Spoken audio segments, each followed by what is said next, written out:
اس میں seniority list کے حوالے سے کوئی مزید چیزیں دیکھی جاتی ہیں تو کیا معاملات بنیں گے، اس حوالے سے ناظرین چند حقائق آپ کے سامنے رکھتے ہیں۔ اور اس میں سینیورٹی لسٹ کو ہم جب دیکھتے ہیں تو سینیورٹی لسٹ میں ہمیں اس وقت جو ٹاپ پہ افسران نظر آتے ہیں اس میں سر فہرست تو لیفٹیننٹ جنرل عاصم منیر ہیں۔ لیفٹیننٹ جنرل عاصم منیر کے بعد نمبر آتا ہے لیفٹیننٹ جنرل ساحر شمشاد کا، اس کے بعد لیفٹیننٹ جنرل اظہر، اس کے بعد آتا ہے لیفٹیننٹ جنرل نعمان کا نمبر، لیفٹیننٹ جنرل نعمان کے بعد لیفٹیننٹ جنرل فیض کا نمبر آتا ہے، اور پھر لیفٹیننٹ جنرل عامر کا نمبر آتا ہے۔ اچھا، ان ساروں میں جو اپوائنٹمنٹ ہے، اگر تو یہ معاملہ 6 مہینے کی ایکسٹینشن تک بھی جاتا ہے، جو کہ عمران خان نے کہا کہ جی ایک نئی حکومت آئے، یعنی کیئر ٹیکر حکومت آئے اور وہ آ کے انتخابات کا اعلان کرے، اور اس کے بعد چاہے پی ڈی ایم آتی ہے، نون لیگ آتی ہے یا پی ٹی آئی آتی ہے، تو اس کا یہ استحقاق ہونا چاہیے کہ وہ آرمی چیف اپوائنٹ کرے۔ تو اگر آپ یہ بھی دیکھ لیں کہ اکتوبر میں اگر کیئر ٹیکر گورنمنٹ آتی ہے یا نومبر میں آتی ہے تو اس کے بعد 3 مہینے میں انتخابات اور الیکشن، تو جو 5 افسران ہیں جن میں لیفٹیننٹ جنرل ساحر، اظہر، لیفٹیننٹ جنرل فیض اور لیفٹیننٹ جنرل عامر، یہ اپریل 2023 میں ریٹائر ہوں گے، تو وہاں تک بھی یہ مارجن ہوتا ہے، لیکن اس میں ایک ریٹائرمنٹ آ رہی ہے 27 نومبر کو، وہ ہے لیفٹیننٹ جنرل عاصم منیر کی۔ اگر تھوڑا سا ایک بریف پروفائل پہ ناظرین ان تمام افسران کے نظر ڈالیں تو صورتحال مزید واضح ہو جاتی ہے۔ لیفٹیننٹ جنرل عاصم منیر اس وقت سینیورٹی لسٹ پہ سب سے ٹاپ پہ ہیں، اور ان کی جو ڈیٹ آف ریٹائرمنٹ بتائی جا رہی ہے، پتہ نہیں کتنی اوتھینٹک ہے کہ نہیں، لیکن اکثر لوگوں کا یہ کنسنسس ہے کہ ان کی ڈیٹ آف ریٹائرمنٹ بنتی ہے 27 نومبر، لیکن ایک دو دوستوں نے مجھے بتایا کہ نہیں شاید یہ دسمبر تک چلی جاتی ہے، 29 نومبر کے بعد بھی، لیکن جو ابھی تک ڈیٹ سامنے آئی ہے جس پہ زیادہ تر لوگ متفق ہیں وہ 27 نومبر 2022، یعنی جنرل قمر جاوید باجوہ کی ریٹائرمنٹ سے 2 دن پہلے۔ تو اب سوال یہ بنتا ہے کہ لیفٹیننٹ جنرل عاصم منیر جو اس وقت top of the seniority list ہیں، اگر ایک ہفتہ پہلے بھی موو ہوتی ہے سمری، یا جس طرح عمران خان صاحب نے جنرل باجوہ کو اگست میں ایکسٹینشن کا اعلان کر دیا تھا اور شہباز شریف سپٹمبر میں اعلان کرتے ہیں، اکتوبر میں اعلان کرتے ہیں، یا نومبر کے پہلے 1-2 ہفتے میں اگر اعلان کرتے ہیں، تو لیفٹیننٹ جنرل عاصم منیر کا نام کیا اس سمری میں شامل ہوگا؟ اور اگر شامل ہوگا تو وہ ٹاپ پہ، یقیناً ٹاپ پہ ہوں گے۔ اور lieutenant general Asim Munir director general military intelligence بھی رہے ہیں، ڈائریکٹر جنرل ISI بھی رہے ہیں، اس کے بعد انہوں نے گجرانوالہ میں کور بھی کمانڈ کی، اور آج کل کوارٹر ماسٹر جنرل کے طور پہ GHQ میں اپنی خدمات انجام دے رہے ہیں۔ انتہائی نفیس آدمی ہیں، شریف النفس آدمی ہیں، اور حافظ قرآن بھی ہیں، اور جمہوریت پہ، جمہوری لیڈرشپ پہ اور سولین اتھارٹی پہ ان کا اعتماد بالکل ہے کہ یہ معاملات سولین لیڈرشپ کو ہی چلانے چاہیے۔ ایک بڑا بے داغ قسم کا ان کا کیریئر ہے، بہت سی ان کی کنٹریبیوشنز ہیں پاکستانی فوج کے لیے۔ دوسرے نمبر پہ ہمارے پاس لسٹ میں آتے ہیں، یہ تو معاملہ ہے کہ اگر یہ سمری سپٹمبر، اکتوبر یا نومبر کے شروع میں جاتی ہے تو lieutenant Asim Munir top of the list ہیں۔ کیریئر بھی ان کا انتہائی شاندار ہے، جو ان کی شخصیت، جس شخصیت کے وہ مالک ہیں، حافظ قرآن بھی ہیں، وہ بھی بہت سے لوگوں کو امپریس کرتی ہے۔ دوسرے نمبر پہ ناظرین نام آتا ہے لیفٹیننٹ جنرل ساحر شمشاد کا۔ لیفٹیننٹ جنرل ساحر شمشاد صاحب انتہائی اچھے آدمی بھی ہیں، اور ڈائریکٹر جنرل ملٹری آپریشنز بھی رہ چکے ہیں۔ ڈائریکٹر جنرل ملٹری آپریشنز کے علاوہ جو ایک امپورٹنٹ اسائنمنٹ ان کے پاس تھی وہ چیف آف جنرل سٹاف کی تھی، اور چیف آف جنرل سٹاف کا عہدہ جو ہے پاکستان کی فوج میں کہا جاتا ہے کہ ڈائریکٹر جنرل ملٹری آپریشنز اور چیف آف جنرل سٹاف یہ نرو سینٹر کی حیثیت رکھتے ہیں، اور انٹیلیجنس کے معاملات، انفارمیشن کے معاملات، آپریشنل معاملات یہ سارے دیکھتے ہیں۔ اور اس کے بعد ان کی تعیناتی ہوگی بطور کور کمانڈر راولپنڈی، جہاں پہ ابھی تک یہ اپنی خدمات انجام دے رہے ہیں۔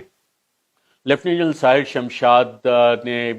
تقریباً اسی سال اپنے ایک پرانے اسکول کا دورہ بھی کیا، اسلام آباد model college for boys F84، اور وہاں پہ جو اساتذہ تھے ان کے ساتھ جو ان کی انٹریکشن ہوئی، جو باقی کولیگز کے ساتھ ان کی انٹریکشن ہوئی، اس سے بہت سے لوگوں نے ان کا بہت اچھا تاثر لیا۔ فوج پاکستان میں بھی ان کی بہت عزت کی جاتی ہے۔ مجھے یہ بتایا گیا کہ ان کا جو فارم ہے اس میں نیکسٹ آف کن میں لکھا گیا ہے پاکستان آرمی، سندھ ریجیمنٹ سے ان کا تعلق ہے، اور پوری طرح کمیٹڈ ہیں اپنے پروفیشن کے ساتھ۔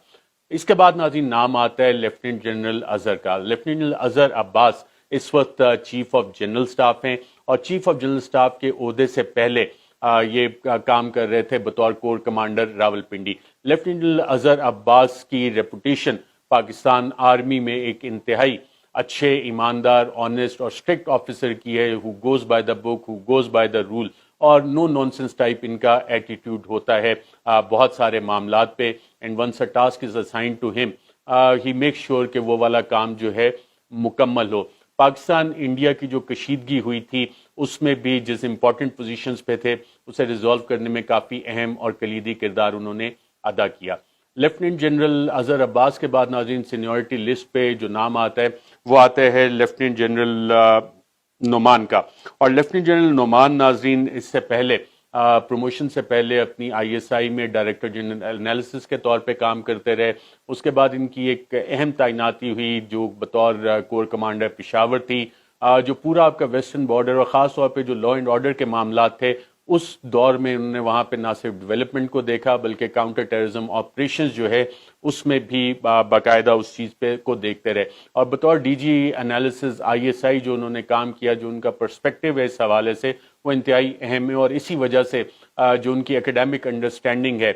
جو ان کی آپریشنل انڈرسٹینڈنگ ہے معاملات کی، آج کل پریزیڈنٹ این ڈی یو کے طور پہ کام کر رہے ہیں۔ لیفٹیننٹ جنرل نعمان کے بعد ناظرین نام آتا ہے لیفٹیننٹ فیض حمید کا۔ لیفٹیننٹ فیض حمید جنرل باجوہ کے چیف آف سٹاف بھی رہ چکے ہیں، جی او سی پنو عاقل رہ چکے ہیں، ڈائریکٹر جنرل کاؤنٹر انٹیلیجنس رہ چکے ہیں آئی ایس آئی میں، اس کے بعد director general I S I D G I S I بھی رہے ہیں، اور پھر انہوں نے کمانڈ کی بطور کور کمانڈر پشاور، اور کور کمانڈر پشاور سے پھر انہیں تعینات کر دیا گیا کور کمانڈر بہاولپور۔ ان کے دور میں جو ایک سب سے انٹرسٹنگ چیز ہوئی تھی، اور پھر انہوں نے کابل کا دورہ بھی کیا اور وہاں پہ چند انہوں نے کمنٹس دیے تھے جو کہ انٹرنیشنل ہیڈ لائنز بنی، اور کہا جاتا ہے کہ lieutenant general Faiz Hameed on the job ہوتے ہیں، کوئی بھی معاملہ ہو اگر کہیں پہ پھنس جائے تو he has a solution to every problem, اور وہ اس کا سولوشن نکال لیتے ہیں۔ لیفٹیننٹ جنرل فیض حمید کے بعد ناظرین نمبر آتا ہے لیفٹیننٹ جنرل عامر کا، اور لیفٹیننٹ جنرل محمد عامر اس وقت پوسٹڈ ہیں کور کمانڈر گجرانوالہ کے طور پہ، اور اس سے پہلے امپورٹنٹ اسائنمنٹس پہ تعینات رہے ہیں۔ ماضی میں یہ سابق صدر آصف زرداری کے ملٹری سیکرٹری بھی رہے ہیں، جس طرح ایک دور میں سابق chief of the army staff general Ashfaq Parvez Kayani محترمہ بے نظیر بھٹو کے ملٹری سیکرٹری رہے تھے۔ یہ تو ناظرین سینیورٹی لسٹ بنتی ہے کہ اگر آپ 6 مہینے کے لیے ایکسٹینشن جنرل باجوہ کو نہیں دیتے، نئے انتخابات نہیں ہوتے، اور 29 نومبر کو چینج آف کمانڈ ہونی ہے۔ جو چینج آف کمانڈ ناظرین 29 نومبر کو ہونی ہے، اس میں ایک اور اہم عہدہ جو ہے chairman joint chief of staff committee کا، اس پہ جنرل ندیم وہ بھی ریٹائر ہو رہے ہیں، اور ان کی ڈیٹ آف ریٹائرمنٹ کا مطلب یہ ہے کہ 27، 28، 29 یہ 2 اہم تعیناتیاں جو ہیں وہ نومبر کے مہینے میں ہونی ہیں، اور اگر سینیورٹی پرنسپل کو فالو کیا جاتا ہے تو بہت سے لوگوں کا خیال یہ ہے کہ لیفٹیننٹ جنرل ساحر شمشاد یقیناً یا تو chairman joint chief of staff بنیں گے یا chief of the army staff بنیں گے، اور اگر یہ سمری پہلے موو ہوتی ہے اور سینیورٹی لسٹ اور میرٹ کو جس طرح وہ فالو کرنے کی بات کر رہی ہے پاکستان مسلم لیگ نواز، اپنے ماضی سے ایک بریک کرنے کی بات کر رہی ہے، اتحادیوں سے بھی انہوں نے مشورہ لینا ہے، تو لیفٹیننٹ جنرل عاصم منیر کے بارے میں کہا جا رہا ہے کہ وہ chief of the army staff بننے کے ایک سٹرونگ کنٹینڈر بھی ہو سکتے ہیں۔ لیکن اگر اس میں سینیورٹی لسٹ اور 1-2 دن کو آگے پیچھے کر کے سمری موو کی جاتی ہے اور ان کا نام اس میں شامل نہیں ہوتا، تو پھر جو میں نے آپ کو معاملات بتائے ہیں کہ سینیورٹی لسٹ میں کون کون آتا ہے، وہ چیزیں ہمیں دیکھنا پڑیں گی کہ وہ تعیناتی کس طرح سے ہوتی ہے۔